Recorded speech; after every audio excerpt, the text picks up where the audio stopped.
할렐루야. 좋은 아침입니다. 오늘도 주님의 말씀으로 하루를 열어가는 그런 복된 시작이 되기를 소원합니다.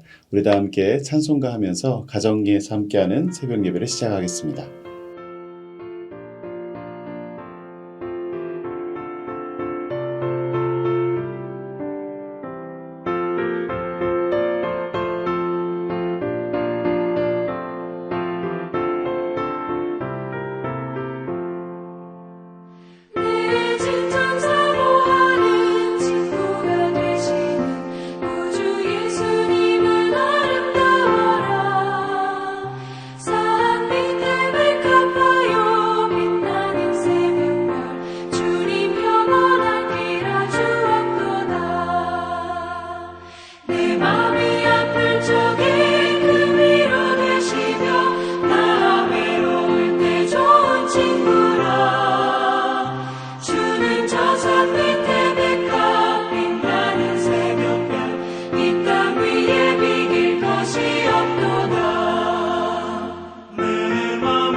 아멘.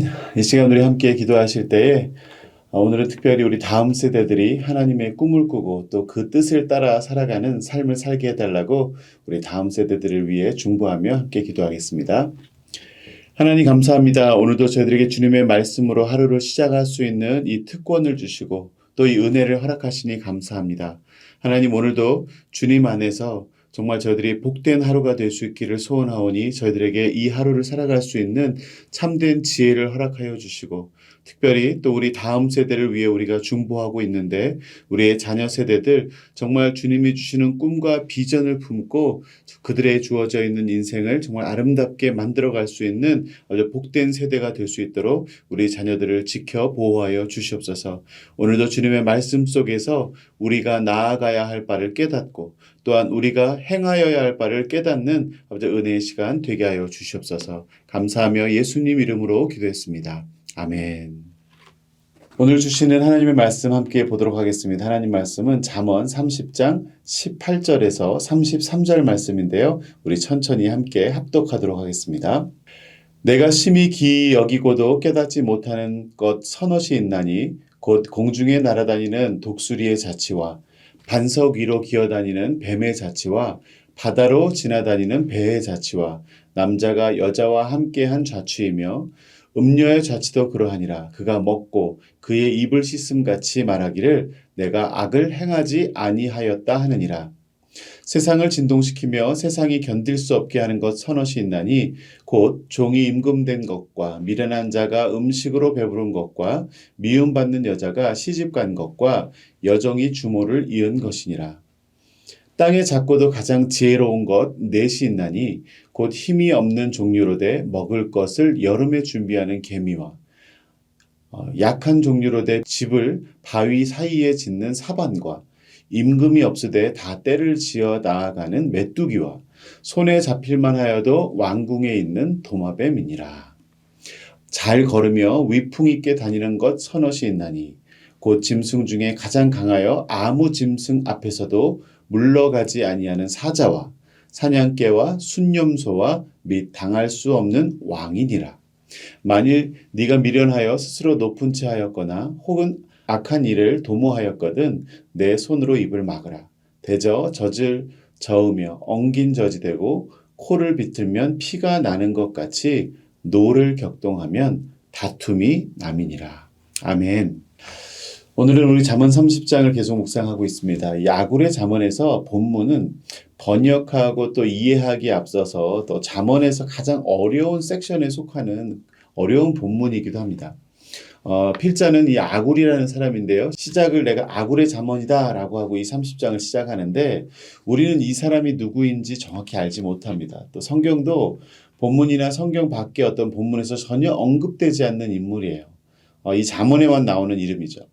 근데 그의 아버지 야게에 대하여서도 언급이 없습니다. 그래서 성경학자들은 그를 이스마엘 계통의 이 아라비아 사람 정도로 추정하고 있는데요.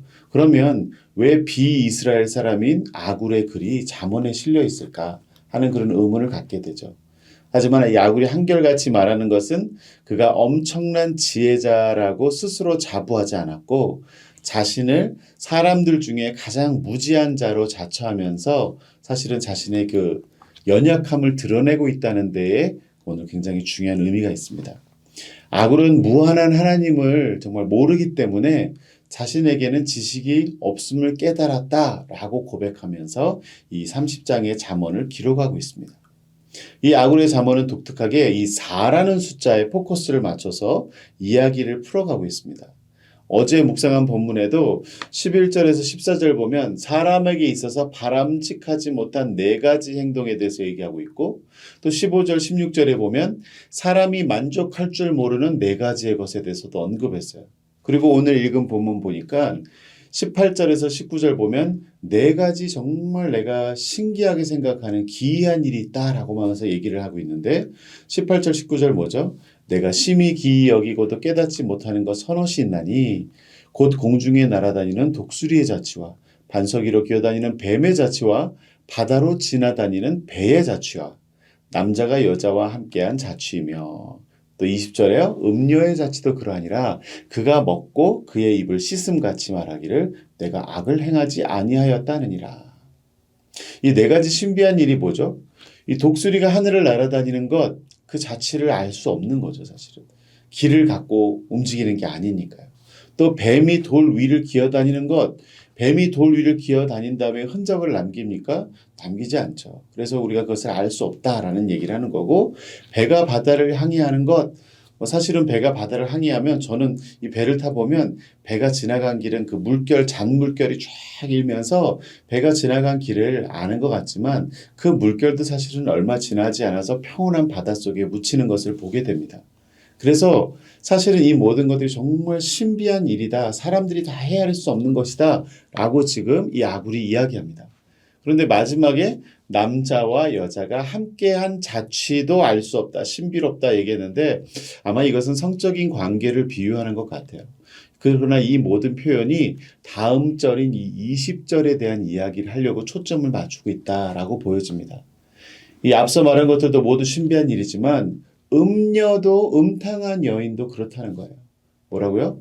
부정한 일을 저질렀는데 마치 음식을 먹는 것처럼 무의식적으로 그냥 부정을 밥 먹듯 해버리고 나서 자신은 악을 행한 적이 없다라고 말한다는 것입니다. 발뺌하고 오리발을 내민다라는 표현이에요.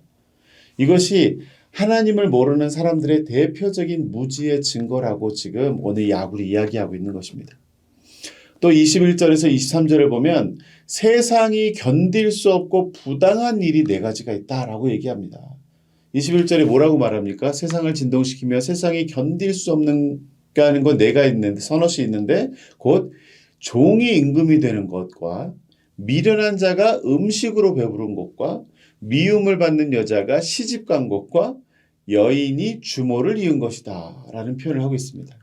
그러니까 종이 임금이 된다는 것은 사회적 혼란으로 인해서 자질이 없는 자가, 말도 안 되는 자격도 없는 자가 지도자의 그 자리에 앉게 되면 사람들은 그 무지한 상황, 정말 이해할 수 없는 상황 때문에 진동하고 떨게 된다, 이런 표현을 쓰는 것입니다.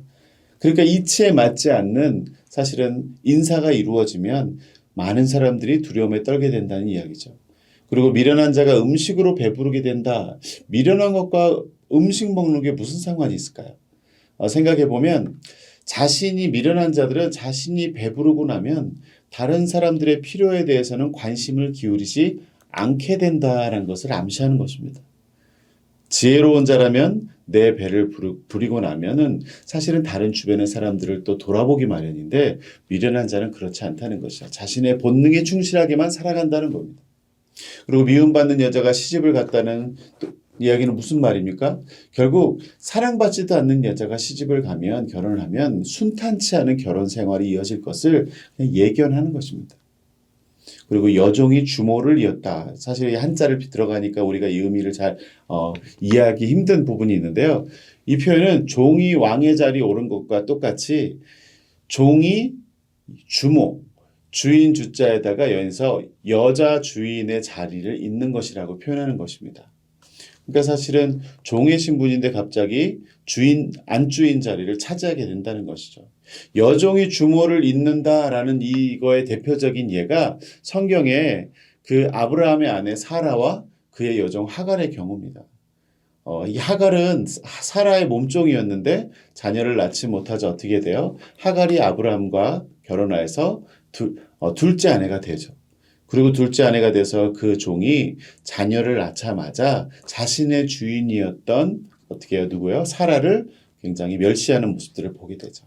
창세기 16장에 나오는데 이 여종이 주모를 잇는다, 이런 상황들은 사실 굉장히 받아들이기 힘든, 또 그런 불행한 결과들을 또 예견하게 되기 때문에 받아들일 수 없는, 세상이 진동할 수 없는 일이다라고 표현하고 있는 것입니다. 그리고 또 24절부터 보면 24절에서 28절에 오늘 우리 묵상하는 본문의 주제와도 제목과도 같은 이야기인데, 땅에서 아주 작지만 지혜로운 것이 네 가지가 있다라고 표현하고 있습니다. 24절에 땅에 작고도 가장 지혜로운 것 넷이 있나니 곧 힘이 없는 종류로 돼. 힘이 없어요. 작으니까요.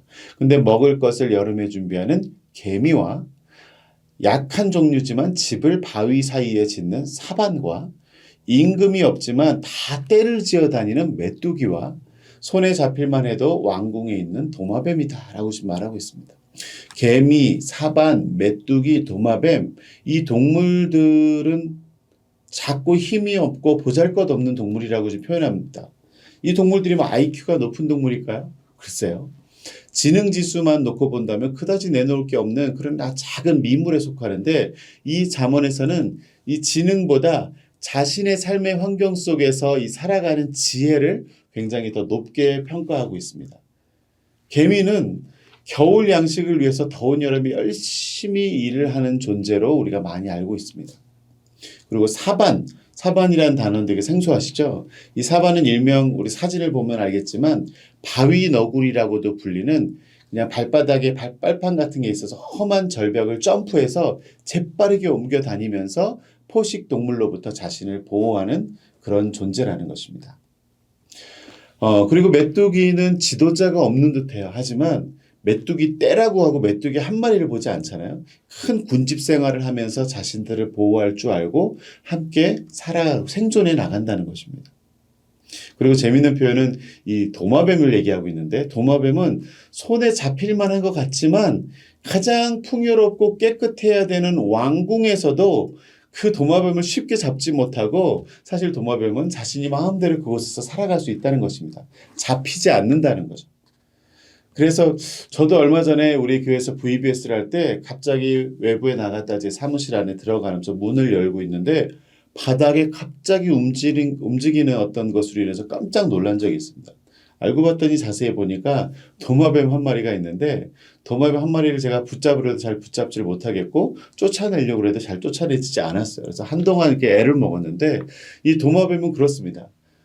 사무실이고 우리 교회 건물 안에 깨끗한 곳까지 도마뱀이 들어올 이유가 없는데 갑자기 들어온 도마뱀. 왕궁에서도 살아남는 도마뱀이 제 사무실에 못 들어올 이유가 뭐가 있겠습니까? 이처럼 도마뱀은 빠른 그런 움직임으로 인해서 어떻게 보면은 지능이 높거나 대단한 존재는 아닐지 모르지만 굉장히 자신의 삶을 영위해가는, 자신의 생명을 연장해가는 그런 본능적인 지혜가 있다라는 것을 이야기합니다. 그리고 마지막으로 29절에서 31절을 보면 아주 당당한 피조물 4가지가 있다라고 또 표현하는데 29절에 아주 잘 걸으며 위풍 있게 다니는 것 서넛이 있다라고 말합니다. 30절에 보면 곧 짐승 중에 가장 강해서 아무 짐승 앞에서도 물러설 줄 모르는 사자, 그리고 사냥개, 순념소, 그리고 당할 수 없는 그런 왕, 이렇게 해서 어떻게 보면 짐승을 3가지를 이야기하고 그 다음에 또 사람의 존재, 왕을 또 이야기하고 있는데요. 사자와 사냥개와 순념소는 어떻게 보면 위풍 있게 다니는 것이라고 표현하고 있는데 모두 나름대로 당당하고 물러섬이 없는 동물들이라는 용기가 있든지 아니면 가장 힘이 좋든지 또 어떻게 보면 그보다 또 왕을 이야기하는 것은 더 당당한데 이 군대와 함께 왕을 지지하는 수많은 세력이 있기 때문에 왕은 혼자 스스로는 대단하지 않을지 모르지만 왕이라는 것은 결국 수많은 백성과 군대가 그를 왕의 자리에 앉히는 거잖아요. 그러니까 누구보다도 당당하게 걸음걸이를 걸 수 있다는 것입니다. 그래서 힘은 확신을 낳게 되고 그런 확신을 갖고 있는 존재들은 걸음걸이가 다르다는 거죠. 오늘 이 아굴의 잠언을 보면 몇 가지 예를 쭉 들면서 마지막에 23절, 33절에 이 잠언의 말씀을 정리하듯이 조언을 남기는데요. 32절에서 33절 한번 볼까요? 만일 네가 미련하여 스스로 높은 채 하였거나 혹 악한 일을 도모하였거든 너의 손으로 입을 막으라. 대저 젖을 저으면 엉긴 젖이 되고 코를 비틀면 피가 나는 것 같이 노를 격동하면 다툼이 남이니라. 네. 앞에 있는 수많은 비유들을 한 이유가 지금 이 얘기를 해주고 싶어서 지금 앞에 수많은 이야기들을 했던 건데요. 교만과 음모로 다른 사람들을 지혜롭지 못하게 대하는 것에 대해서 주의하라고 지금 이 아굴은 촉구하고 있는 것입니다. 32절에 네 손으로 이불을 막으라 라는 경고는 욥기 40장에도 나오고 있는데 욥이 하나님 앞에 회개하는 것과 같은 맥락의 어떤 이야기를 할 수 있어요. 입을 닫으라는 것입니다. 잘못된 말을 뱉기 전에 너의 입을 막고 지혜롭게 생각해라. 또 지혜롭게 행동해라 라고 얘기하는 거죠. 33절에 교만과 음모는 분노를 일으키게 할 것이다 라고 얘기인데 젖을 저으면 어떻게 돼요? 엉긴 젖이 되죠. 그리고 코를 비틀면 어떻게 해요? 아프면서 피가 나겠죠. 너무나 당연한 이치인 것처럼 어떻게 해요? 우리가 지혜롭게 행동하지 못하면 다툼이 나고 또 이전 성경의 번역에 보면 다툼이라는 정도가 아니라 고발을 당하게 될 것이다. 그러니까 굉장히 난처한 상황에 처하게 될 것이다 라고 이야기하는 것입니다. 이 마지막 조언의 내용이 아굴이 하고자 하는 말에 가장 중요한 내용을 담고 있는데 우리가 대인관계에서 스스로를 높이고 교만해져서 다른 사람에게 선하게 대하지 못하고 악하게 행동한다면 결코 우리 인생에 좋은 결과를 맞이하지 못하게 될 것이다 라는 이야기입니다. 사랑하는 성도 여러분, 오늘 묵상하는 본문의 제목이 작지만 지혜로운 것입니다. 하나님께서 지으신 창조세계의 작은 피조물의 모습을 통해서 우리에게 주어져 있는 소중한 인생을 잘 경영할 수 있는 지혜를 배우기 원한다는 것이죠. 작고 보잘것없는 미물들도 자신의 생명을 이어가기 위해 본능적으로 이로운 것과 해로운 것을 분별하며 살아가듯이 우리도 우리의 삶의 소중한 시간들을 살아가는 동안 우리에게 진정으로 이로운 것이 무엇인지 그리고 우리 인생에 해로운 것이 무엇인지를 분별하는 지혜가 있기를 원합니다. 그리고 우리 자신에게 또 우리의 대인관계 속에 해로운 언행을 분별하고 자제할 수 있는 우리 모두가 될 수 있기를 주님의 이름으로 축원합니다. 오늘 하루 이 주신 말씀 갖고 정말 저희가 지혜롭게 분별하면서 우리 인생에 해가 될 일이 있다면 우리의 입을 닫고 그리고 지혜롭게 묵묵히 우리의 삶을 잘 분별하며 살아갈 수 있는 저와 여러분이 될 수 있기를 소원합니다. 우리 함께 기도하겠습니다. 하나님 감사합니다. 오늘도 저희들에게 주님의 말씀으로 우리를 훈계하여 주시고 가르쳐 주시니 감사합니다. 하나님 오늘 하루를 열어가면서 정말 하나님이 지으신 피조 세계 속의 작은 미물들도 작은 피조물들도 그들에게 해로운 것과 이로운 것을 잘 분별하면서 지혜롭게 살아가는 것처럼 주님께서 우리를 지으신 아버지 우리 인간들 가장 위대한 피조물이자 또 하나님의 세계를 허락하신 하나님의 자녀의 그 권세를 허락하신 우리의 삶을 경영해 나갈 때에 주님 우리에게 유익한 것과 해로운 것이 무엇인지를 잘 분별할 수 있는 오늘 하루가 되게 하여 주시고 주님이 주시는 지혜로 정말 승리하는 또 아름다운 삶의 열매를 거두는 오늘 하루가 되게 하여 주시옵소서. 주님께서 오늘도 우리와 동행하시며 우리의 삶을 지켜 보호하여 주시기를 간절히 소원하옵고 우리를 사랑하시는 예수님의 이름으로 기도합니다. 아멘. 이제 각자의 기도 제목으로 주님 앞에 나아가기를 바랍니다.